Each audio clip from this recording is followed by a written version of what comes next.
What's up everyone, welcome back to another What If video. Last time, we saw what happened with Resurrection F, with the outcome actually being quite different.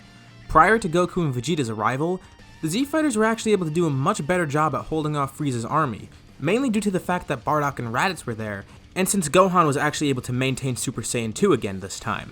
However, none of them were any match for Frieza, especially after he went into his new golden form. But luckily, Goku was able to handle that, and he handled it a little too well.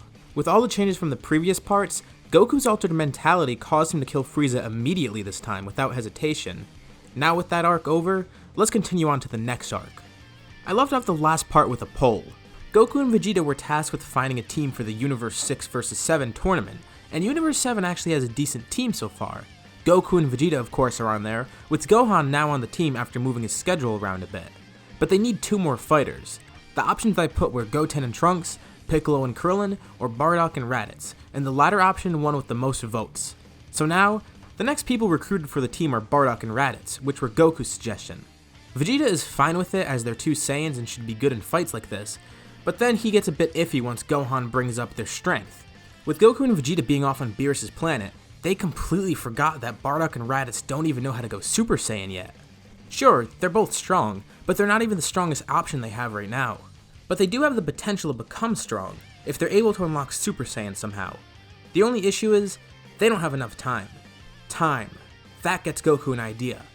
He wants to train in the Room of Spirit and Time with Vegeta anyways, but they could split the time in half and have the other 2 train in there, while Goku and Vegeta only take up a day and a half to train.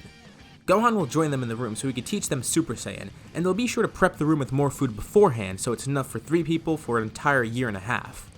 Yeah, it is a little weird, but Goku thinks it'll work. So after they recruit Bardock and Raddatz, Goku heads in with Vegeta while Gohan tries to show them the basics of the form. As of now, Gohan in the scenario has been training a bit, but not an insane amount. It's more of a realistic time split. Since Goku was dead for a brief period after the Buu saga, Gohan and Vegeta were really the only ones strong enough to take the mantle. While it's not a lot of training, it's enough for him to not become weaker over time. So not only is he a bit stronger now, but he's actually able to use Super Saiyan 2 instead of like he was before where he could barely go Super Saiyan. And since Buu died in the first part, Gohan never actually got his ultimate form either, so Super Saiyan 2 is his peak right now. And I'm not going for a kind of outlandish approach like I did in my What If about Gohan training after Buu. I'm going for a more realistic one, where he's not doing consistent rough training, but it's enough to keep him up to date and so he doesn't get rusty. He has to have a work-life balance after all. While there's a huge gap between him and Goku and Vegeta, given their access to God Ki and all, Gohan is the strongest person right after them. And even though he's the 3rd strongest, there's a huge gap of power in between them. As for Bardock and Raddatz, in the last part, I placed them as being similar strength to the late Namek Saga characters, probably around the level where Goku was in base after getting out of the rejuvenation chamber and facing final form Frieza. They mainly spend time doing gravity training together, and since Resurrection F, they actually got a little stronger than that, but they're not considerably stronger than they were then. It's not really enough to be a noticeable difference. Gohan's not really a teacher, but he's going to try to show them the basics of Super Saiyan and help them transform. Goku and Vegeta exit the Room of Spirit and Time after 36 hours have passed, and now Gohan enters with his uncle and his grandfather. The 2 of them know about Super Saiyan, but they haven't been able to access it on their own, so now they're going to spend the year and a half training in order to get stronger and actually learn how to tap into the form. After some time, it actually does end up working. It doesn't really take that long either. After a few months, they're able to use Super Saiyan Grade 1 pretty well, so for the rest of the time, Gohan tries to get them to master the form like he did back in the Cell Saga. After the training is over, the 3 of them exit, with Bardock and Raddatz in their Super Saiyan forms. Not only do they have Super Saiyan now, but they got much stronger from the training, with the 2 of them now being early Buu Saga tier, thanks to the fact that they train in Super Saiyan for most of the time. Having a year and a half of training might have been a bit overkill, since they only needed just under a year to learn and master Super Saiyan, but the power they got is still valuable. They're actually striving for Super Saiyan 2 now, but aren't close at all yet. Gohan didn't get too much stronger from this, but he got back into the groove of fighting because of it, so he's not as rusty or reckless as he was before, and he's a lot more disciplined. After he got Bardock and Raddatz to master the form, he did some decent training, but nothing special. Now with the team of all Saiyans, they head off to the tournament and begin. The power ranking goes as follows. Goku is at the lead, and he's pretty much even with Vegeta, if not a little bit ahead.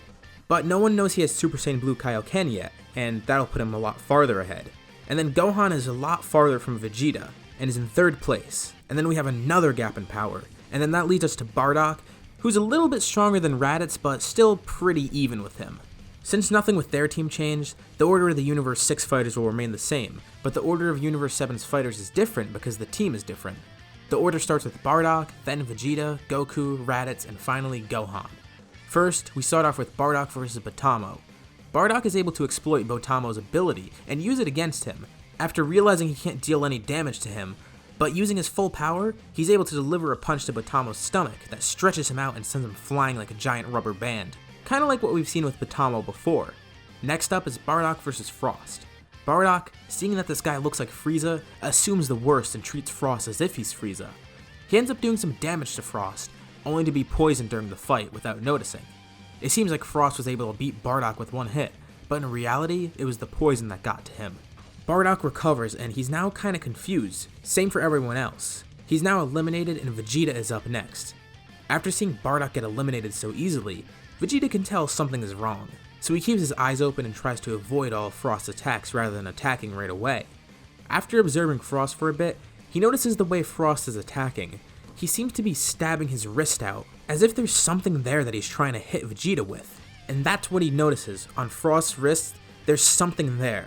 He calls Frost out and the ref sees that the things are poison needles, and he's about to disqualify Frost, but Vegeta steps in to stop him. He'd rather fight Frost one-on-one, and he's confident that he'll win. Vegeta coaxes Frost into powering up, knowing that he has further transformations like Frieza, and he transforms into his assault form, then eventually his final form. Vegeta ends up wiping the floor with him and wins, easily. Next up is Vegeta versus Magetta, and that goes pretty much like normal. Vegeta finds out Magetta's weakness, and Vegeta wins pretty easily. Following that is Kaba. Similar to the match with Magetta, nothing really changes here either. It's still Vegeta facing him, and it's pretty much the same. They end up forming somewhat of a bond, Kaba learns Super Saiyan, and then Vegeta ends up winning against him. With 4 fighters down, it's looking good for Universe 7, and Hit is the last one for Universe 6, but the tide is about to turn here. Vegeta starts out facing him, and needless to say, it doesn't go that well. Vegeta gets a few hits in, but they don't really do anything to Hit. Once Hit uses his time skip, it's pretty much over. Vegeta is knocked out of the ring, and now Goku is up versus Hit. This fight is actually pretty routine as well. Goku figures out Hit's time skip, and he powers up his Super Saiyan Blue Kaioken times 10. Wow, that's a mouthful. Goku is a bit weaker here, because he only had about a year and a half of time in the time chamber instead of 3, but it's not a significant enough amount to change the outcome of the fight. His Blue Kaioken doesn't do as much to Hit as originally, but it was still able to even the playing field a bit and actually break through Hit's time skip, since Goku actually breaks out this form earlier in the battle. Following this, the fight also concludes pretty similar to normal. Now, if you've seen from the past few episodes, Goku has been a bit different ever since the Majin incident.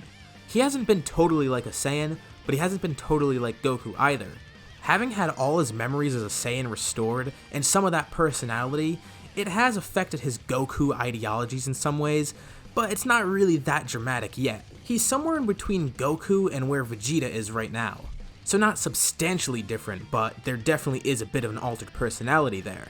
Nothing insane though, it's not like he becomes some brutal, ultra edgy, hardcore Saiyan like that. That said, his altered personality doesn't really affect the outcome of this fight, as the way Goku ends it would still make sense because of the way he thinks. Altered mindset or not, the prospect of a fight against Hit with no rules prohibiting them from using their full power would be enticing to Goku either way. Knowing Hit can't really go all out here, Goku decides to get rid of any rules here in this fight. This causes an argument between Beerus and Champa like normal, and seeing this, Goku drops out of the fight voluntarily. Hit has won against Goku, but it's not over yet. Universe 7 has 2 fighters left, Raddatz and Gohan, but it's not really going to be that eventful of a fight. Raddatz goes up against Hit and is a little nervous, but he powers up as far as he can.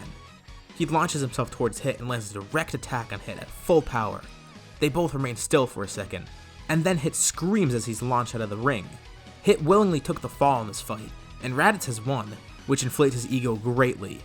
Even though he's kinda had a suspicion that Hit threw the fight, he's still a little cocky about it. "How do you like that, Kakarot? It seems I'm still the strongest brother!" Apologies for the bad Raddatz impression.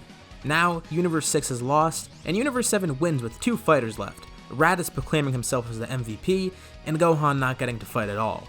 He's a little sour from it, all that time spent training and not getting to fight at all, and having to move his schedule around, But it's fine because at least he got ahead with his training a bit, right? The same wish is made by Beerus to restore Earth in Universe 6, and everyone returns back to Universe 7 following the tournament. Life returns pretty much to normal for a bit, until Capsule Corp gets an unannounced visitor one day. A time machine shows up out of nowhere in the yard, and inside of it is none other than future Trunks. He's greeted by Goku and Vegeta, causing him to freak out as he sees Goku when waking up. Kinda confused at his reaction, the group then finds out what happened to Trunks and why he's here, and why he reacted that way when he saw Goku.